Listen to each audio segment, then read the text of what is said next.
Because, today's show is brought to you by Manscaped, the leaders in below the waistline grooming. And Deke, ball security is key. We know that we got a ton of new prospects coming up because the draft is happening soon, and they're going to need to make sure that their balls are secure as well. And that is what Manscaped does for you and the crew and everybody included in between that thing, man. So it's pretty simple. What you do, you get that Lawnmower 4.0, you turn the light on, because I like to operate with the light on, like how we doing here when we're recording, okay? And you take it low and slow. But then when you're done with that and you trim that, grass low so the tree can show a little bit more, they will be calling you a cool nickname like your nickname. You want to tell me your nickname again? Which one? Which one? I mean, I've been seeing someone in the chat. They've been calling you Daddy. Well, I guess for Manscaped purposes, to keep the commercials and ads consistent, Deke Daddy, right? That's what they call dropped you. that before. That's what they call you. They call you Deke Daddy. Yeah, they have called me that before. So it's pretty especially simple. down at the wedding. I mean, my wedding attire, my wedding performance was brought to you by Manscaped. Mac Daddy. That's what they were like. They were like, not only do you look sharp, you smell pretty good too. What is that, Manscaped? And I was like, get it. I did this. I did the Jordan shrug. I like it. So with that being said, ladies and gentlemen, it is pretty simple. What you need to do is use the promo code MOATS so you can get your 20% off at manscaped.com along with free shipping worldwide. And I can assure you, my friends, that not just you, but your delicate twins and whoever is privileged enough to interact with those delicate twins will be thanking you as well. It was Gilbert Burns versus Khamzat Chimaev at the 170 pound weight class and everything like that. And this is interesting because Gilbert Burns, the number 2 welterweight, he's fought for the belt before versus Kamaru Usman. Actually rocked Kamaru Usman at one point, but just never had a chance to win.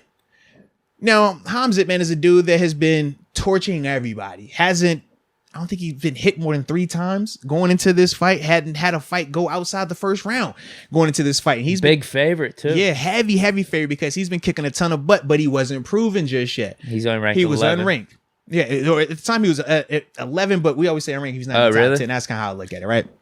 So with that though, this was going to be his biggest test, fighting the number 2 contender, and I loved what I saw, man. I thought, a great fight. Man, it was amazing. It was obviously fight of the night, and it was such a good fight that Dana White even went and paid Gilbert Burns his win portion, even though he didn't even win the fight. I definitely like that, man. But it was cool to see him be tested like that, man. Taking shots, seeing what his chin looked like, this cardio. If he had that championship girth that we always talk about, right? When it gets late into the fight, how's a guy going to respond when he's getting hit, when it's not a landslide? What does he look like? And I thought, man, as a whole, that Khamzat, man, he really showed out. And I ain't gonna lie, man, I'm cool with y'all. Just go ahead and bumping him up for a title fight next. I ain't gotta see him fight nobody else. Now I know they talking about potentially having him fight Colby Covington. That's the dude that had just fought Jorge Masvidal. He had fought Kamaru Usman the past 2 times, stuff like that. Kobe's an excellent fighter in his own right. But man, who would the title fight be? It would be versus Kamaru Usman. Yeah, because he's the guy who's been, unbeatable. Since he's gotten that belt, he's just torching everybody, whether it's wrestling them to death, punching their head off. I mean, he's talented, crazy talented, man. You don't think you got to build it up a little bit with the Covington? But this is my thing. You just beat the number 2 guy. It's like I've seen Kobe fight how many times now, and it's like, I mean, it's cool, but if you're Khamzat, I'm like, bro, who you waiting on? Like, Kobe ain't the gatekeeper all of a sudden. Like, man, I'm cool, Kobe. You go run it back with like Jorge again or something. I don't know. If I'm Khamzat, I want that title fight, bro. How you feeling about it, man? Would you give him the title fight, or you make him earn it? I like the build up. Yeah. Yeah. Based off what I saw here. Yeah. I mean, I think he could beat Usman, right? I think it's going to be tough. Usman a dog, bro. Usman is a savage. This dude, here's my notes that I have. Yeah. How did Burns survive round 1? Oh, yeah, good call. Because it was crazy. Burns smoked. How do you pronounce his last name? Khamzat or Chimaev. Yeah, Chimaev. Chimaev. Is there a V in there too? It's silent. But it's weird how they pronounce it. Okay. Yeah. Burns smoked Chimaev a few times in round 2, and then but Chimaev had a nice takedown. Who do you think won round 2? Because that was a little bit back and forth. To me, I gave it to Burns because I thought that No, actually, no. Excuse me. I did not give it to Burns. I thought that Burns had the knockdown and it was cool, but as soon as he knocked him down, Khamzat went and took him down. So to me, I just like the reaction to that. I thought as a whole, because it was our first time ever seeing Khamzat get hit and actually go that far in a fight, I think that's part of the reason why people are leaning a little bit more, giving it to Burns in that second round. But to me, I don't think that Khamzat lost a round. I thought that he was holding his own and just showing that not only is he an elite wrestler, but he also can strike. He was winning some of the exchanges with the stand-up, man. And that was the part for me that I was a little bit surprised by, because we've never seen him have to do all of that. Usually it's quick, all right, get him up out of here. But to see how he was able to, like I said, number one, take some of those shots, because Gilbert hit him one time. I mean, turns his head, he comes back, and that's the one where he takes him down afterwards. But he got rocked. A lot of dudes aren't surviving that. A lot of dudes aren't standing up for that.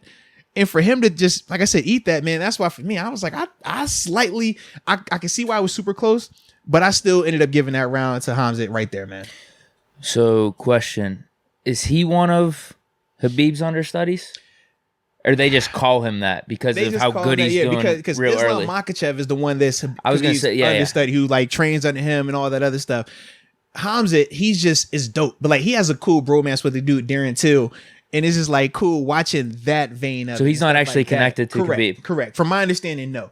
But as a whole, I mean, he's just super dominant, and that's the part where it's just like, man, we haven't seen a guy do this since Khabib, and that's why when we talk about Islam Makhachev and Khamzat Chimaev, is like both of these dudes remind us so much of. Is it because of the wrestling? Because whenever I saw this one, it goes back to what you were just saying. Mm-hmm. I thought this dude was elite with the hand game and just stand up. Yeah, he's a wrestler, just bro. Based off this. Yeah. Like that's probably what makes him so lethal going forward. He like the wrestling element, and that's part of why like Khabib got so much better at striking, because they're so elite at the wrestling that you're fighting this guy, you're not thinking about his hands. You're thinking about him taking you down. So the whole time you're doing this. You're like house money. Right. So now when he actually swings and punches, you're like, oh, I got caught.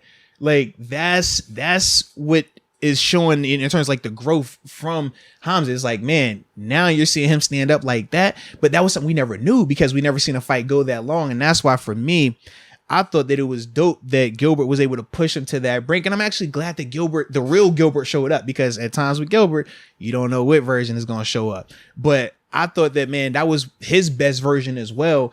And it's not a knock on Gilbert. I think it was just more so a testament to where Khamzat is right now. Like, this dude is an ascending star. My biggest concern is this, right?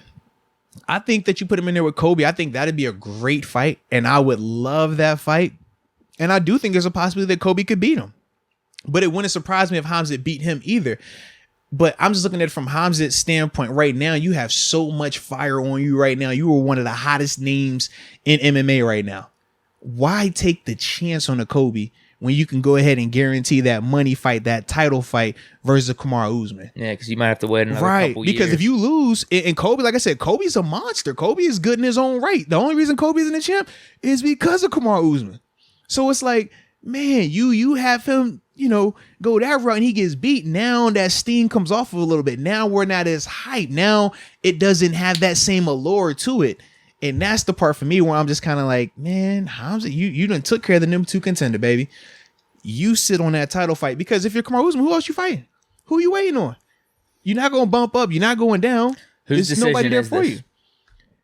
In what regard? For who? Dude, I'm going to botch this name up. Khamzat. That's the easiest way to say it, because that's his first name. Yes. Chimaev is his last name. Chimaev. Yeah, Chimaev.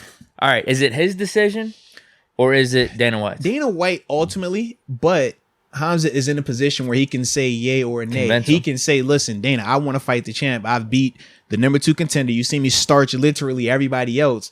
This the guy I want to fight. And Dana's a money guy. Dana knows that's the money fight. But Dana also knows that you can make Khamzat versus Kobe, right. But you just have to, can he get through Kobe? And that's the thing, because Kobe's an elite wrestler as well. Kobe doesn't strike as well in terms of the stand-up, but we saw him outstrike Jorge Masvidal, who that's his bread and butter. So the other part is like, it could be, definitely could be. But for me, if I'm Khamzat, I'm waiting for the championship fight. Let me get Kamaru Usman, man. How soon? 6 months? Why not? I was gonna say, is that fast, or it could be a year? That's fair enough. 6 months be good, because he did say he was banged up. He's like, yo, it's my first time ever feeling sore after a fight, feeling tired after a fight, because he's never had a fight go longer than a round. So it's like, for him, give him some time to recover. But I definitely think you make that fight in the fall. I'll be all for it, man. Fall, winter time frame. Give me a November, December. Come on, baby. Okay. Absolutely. That was my favorite fight out of all these ones. Yeah. Yeah, that'd be a dope one. That was a really good fight. That'd be a dope one.